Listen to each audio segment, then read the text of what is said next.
皆さんこんばんは。Learn from Artist How to Build Your Career in Design 海外デザイナーに学ぶキャリアとチャンスをつかむ方法。この番組では世界で活躍するデザイナーにキャリアやチャンスのつかみ方をデザイナーさん本人に直接インタビューして経験談をお話しいただきます。特に学生の方やこれからのキャリアを考えたり、今よりも一つ上のステージで活躍することを目指す方にインスピレーションを得ていただき、ご自身のキャリアにも活かしていただきたいと思っています。アーティストが次の世代のアーティストに刺激や学びを得る機会として提供できればと思っています。私は今回の MC を担当します、Adobe のRyotaです。コミュニティチームでクリエイターのキャリアの支援などを担当しています。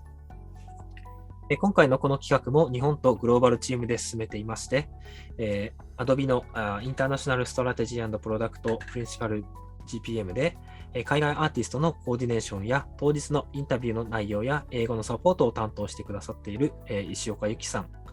そして今回のゲストはですね、2021年1月に設立されたステランティスという会社のチーフデザインオフィサーのラルフ・ジルさんに登場いただきます。このステランティスという会社はですね、フランスのプジョーやイタリアのアルファロメオ、フィアット、そしてアメリカのジープとかクライスラーなど、たくさんのブランドを束ねている車の会社になっていまして、そのデザイナーのトップになられているラルフさん。今回は自動車産業の中心のデトロイトの自宅からリモートで参加いただいています。それでは早速本編をご覧ください。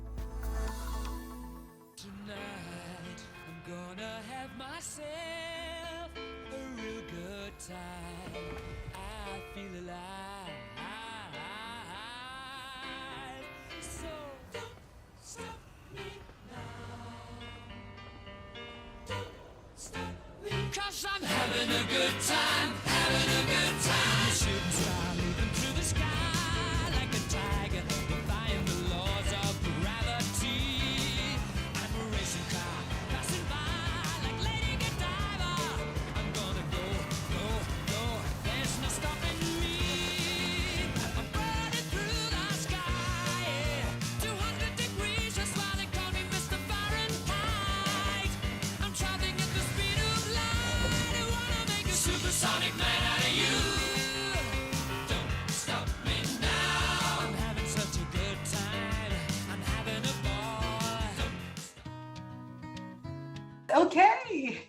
So Ralph, thank Hi. you so much for being on the program. I know it is Friday evening for you, so we really appreciate you coming on to talk to young Japanese students, designer students. No, this is an absolute pleasure. I love students in general, so this is probably the most exciting, most unusual meeting ever. So it's morning, I think. Morning in Japan, right? Yes, yes. So good morning to them. Thank you. Yeah, so I actually heard that you go and talk to high school students and, art students quite a bit. Is this one of your passions to foster the next generation? Absolutely. I love talking to students. And one of my favorite things is the questions. They always ask the most interesting questions because they don't know so much about our industry. So their curiosity is always very, very fascinating. Sometimes embarrassing. They want to know what I make for a living, what I do privately. But I like the combination of personal interest and also the career aspirations. Yes. Yeah, and the reason that we started this show is because there's a lot of different types of designs today, and I think that the design is more important than ever. It affects so many aspects of our lives. But when it comes to careers in design, I think there are quite a bit of difference between East and West. And there's a lot of things that the students in Japan can learn from Western designers. So one of the things that I wanted to talk about was how to kickstart the career in design. If you can share your stories about how you kicked off your career at Chrysler. That would be great.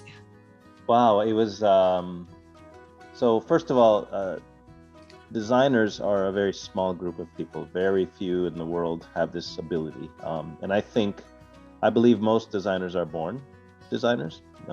You know somewhere when you're very, very young, you know you like art, you like to draw, you observe things.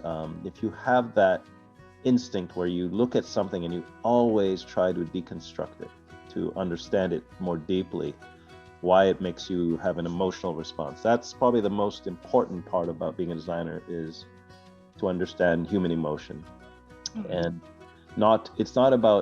design is very different from, let's say, fine art, because you can be a great artist and create a piece for yourself or a one piece of whatever. But being an industrial designer is very different, because you're trying to create something that has appeal to many, many people, sometimes millions of people. So it makes you think in a broader, more important way. So kickstarting my career was to realize that I'm not designing necessarily for myself. I'm designing for a company, to influence a cultural shift, to almost like a fashion designer. You're trying to create a trend that isn't there yet, so you're kind of a futurist. So you have to be a good observer to be a good futurist. Yeah, absolutely. Yeah. Okay, so you started working at Chrysler, but then before we get there, I wanted to switch gears a little bit, and I want to ask you, since you're a legend, of course, in a car industry, what was your first love when it comes to cars? Wow, I think when I was a very young boy, where I lived in Montreal, Canada. I grew up in a very interesting city. And I'm sure many of the people online follow Formula One, maybe are aware of the racing. So once a year, every June, the Formula One circus, as we used to call it, would come into Montreal, and the city would change because so many people would drive from New York City, from Toronto, even fly in the world, and bring amazing cars to the city. So I remember the first time I saw a Lamborghini Countach and a 911 Turbo, and a Ferrari. At the time, it was a 308 Ferrari. So very unusual cars, because everyday cars were pretty boring back in the 70s. I'm very old, so I grew up in the 70s. So when I saw the exotics, it really stood out. It really was like, wow, these cars, talk about emotion. These cars make me feel something so strong that I couldn't stop looking at them. And then I started buying car magazines and really reading about them. So that was what kickstarted my love affair with cars, is the contrast between really beautiful and let's say magical cars versus just transportation. Nice. Yeah, I actually have been to Montreal once, and it was for Formula One race. Oh, really? Yeah, it was, it's a party town during the racing time. Yeah, and great restaurants, and the town is beautiful, and people, and it was, I've been wanting to go back there since. Even after I moved to Detroit when I was very young, 18 years old, I went back every summer, probably at least 15 times I went back because of the race, but also enjoyed the city. Yeah. Right. So, okay, so I guess it was the exotic cars that you fell in love with. Mm-hmm. And then I heard that you started drawing cars. You would just go to your room, and then you would sketch cars, and then one day your aunt came and said, hey, why don't we send a letter to the head of Chrysler? Can you tell us about that story? I would say maybe a lot of the young Japanese students can relate, but my parents were very strict with me, so I stayed home alone a lot. I didn't really do sports. I didn't play outside too much. So I spent quite a bit of time just drawing a lot, and I liked what I saw, so I tried to draw cars. Cars are actually very hard to draw compared to other things. So I kept practicing, and my aunt one day, I was actually being babysat. My aunt used to watch me when my parents worked, and she noticed I really like to draw a lot, and she says, "Would you do this for a living?" And I never imagined doing design as a way of making a living. To me, it was just something fun to do, a diversion. But she was very insistent that I had something more than just a typical kid drawing. So yes, we wrote to Chrysler at the time. This is a long time ago, before the internet existed. I know that's hard for some people to believe. And they wrote back to me. So I was maybe 15 years old. And they recommended there was a career. I did not know there was a school for this. I didn't realize you could study industrial design. But it's not like anyone can go to a design school and learn to be a designer. They only accept you if you have a certain amount of skill. So what I had to do when the school contacted me, they saw a few sketches, said, "You seem to have the right abilities, but we need to see more." So I had to put a portfolio together. So I needed to make 10 pieces that showed my potential. So I did that, and we mailed it to the school, and they answered back, and they said, "You have good potential. We're accepting you." So I was like, "Whoa!" Then I had to find the money. So that was it was what amazing. a story. Yeah. So it sounds like you sent in 10 designs. Yes. And I also heard that you stayed up all night. Yes. Yeah, my big brother was already in medical school, and he came home for spring break in March. And he he asked me what I was doing, because I had started in engineering at college and I dropped out. I actually quit school, and I was working at a local hardware store. And he was concerned about me. He's like, "You can't work at the hardware store and make a living." And we had a big argument, and he said, what do you want to do? So he gave me the encouragement to apply. So he is the one who pushed me to take the chance.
Was that looking back, I know it's been a while, but when you look back that time, was that a difficult time for you, that you had this passion for design but then you decided to go and become an engineer? Exactly. And I think a lot of artists go through this, because art is not always recognized as a serious career. Some parents see art as being more something you do for fun, not for a job. And I think the industry in general, all industries, have realized how important design can be, whether it's product design or clothing or anything that you touch in life has been designed by somebody. So as the awareness of this type of job becomes more, and thank you, by the way, for doing this show, because it's this kind of thing that helps, telling people that it's real. You can really make a living, you can have a great career designing and creating art that is usable, that's functional art. So back when I grew up, that information was hard to find. It wasn't so understood that design could be a career. It was more something that was, I never knew how cars were made. I just assumed engineers made cars, but I found out that designers design them, engineers engineer them. It's very different. Yeah. So what was it like working for Chrysler in the very, very beginning, like early? Oh my goodness. Career. I remember the very first day I started. Actually, I have to go back because going to college, I already got the feeling that you almost feel you're not so special. Like when you're a young person in high school or in younger schools, you feel like you're extra talented. Then I went to college and realized, wow, everybody around me is also talented. So it was a very humbling experience to be around such amazing people. And then I went to Chrysler 4 years after college, after starting college, and everybody's even more talented because they only hire the best, right? And if you go to any company, they tend to hire only the top of the class. So I don't know if your students understand the Marvel comics or X-Men. I felt like I was in the X-Men mansion and everybody had a special skill, you know? So it was a very, it felt scary, to be honest. It felt very nerve-wracking at the time.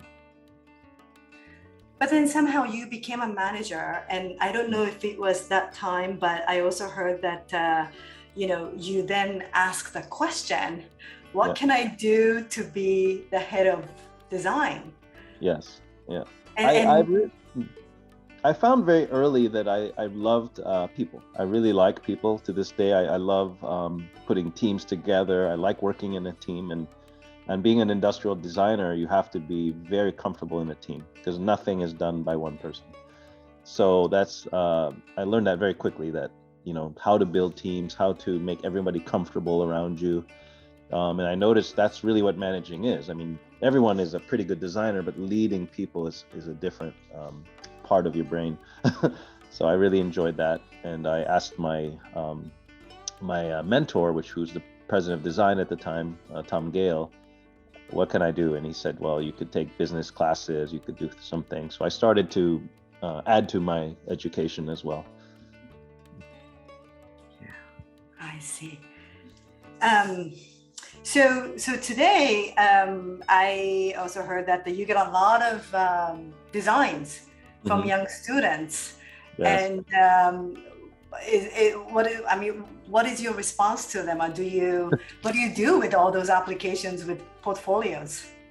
Well, there's two different kinds. There's some that are literally kids, young children like I did when I was young, that send me ideas and they want to be in the industry.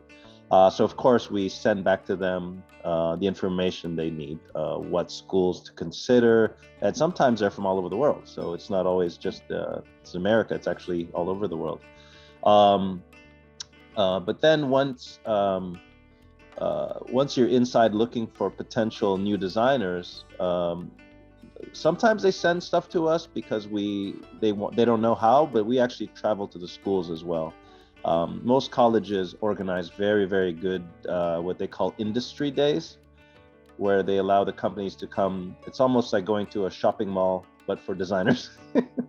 So you go to the school and you look for the talent. It's a very exciting time when you see the graduating class or the more advanced students that want an internship, and usually we try to hire them as an intern first to see what they're capable of, and then eventually we create a nice relationship and hopefully they want to work for us. So if you go to one of those venues and if you see, if you're a student, you go there and and what should they be aware of? Like, is there anything like tips or anything that you can? Yes. Number one is don't be shy. It's important to be curious, to ask questions, to be open. Don't be too shy, number one, but also don't be so brave. You have to, it's a balance between being humble, but also not so shy. So we want to, most of the time when I talk to young designers or students, they're already pretty talented. So the work is obvious that they're talented. Now I'm looking for their personality. I'm looking, will they fit in my team? Are they very easy people to get along with? Are they respectful? Are they, do they have energy? Some kind of, are they going to contribute to the team in a way that is positive? So in a way, those first meetings is like meeting a friend. Are you going to be a friend with this person, or just someone you say hello to and goodbye, So someone has to realize that those moments are very important, those initial connections with potential bosses or companies. So you have to make a good impression. Yes, yes. はい。ということで、ラルフさんのこれまでの、キャリアの、インタビューでした。子供の頃に車の絵をすごい描いてて、それをおばさんがなんとクライスラー社に勝手に送っちゃったと、イラストを送って。で、そこからまたそのクライスラー社から、この学校に行ったらいいよっていうふうにちゃんと子供にその手紙で返事をくれたっていうところも素晴らしいなと思いますし、その素晴らしい会社の、今はそこのでのトップのデザイナーになっているというところで、そこから、彼のキャリアが、始まったんじゃないのかなというぐらいの、お話ですごいなんか映画を見てるような感じのそんなストーリーでしたね。はい。次回はですね、日本の、学生が、ラルフさんに対して未来のカーデザインについての提案ということになっています。ぜひこちらのプレゼンテーションも、お楽しみにしてください。では来週またこの時間お会いしましょう。さよなら。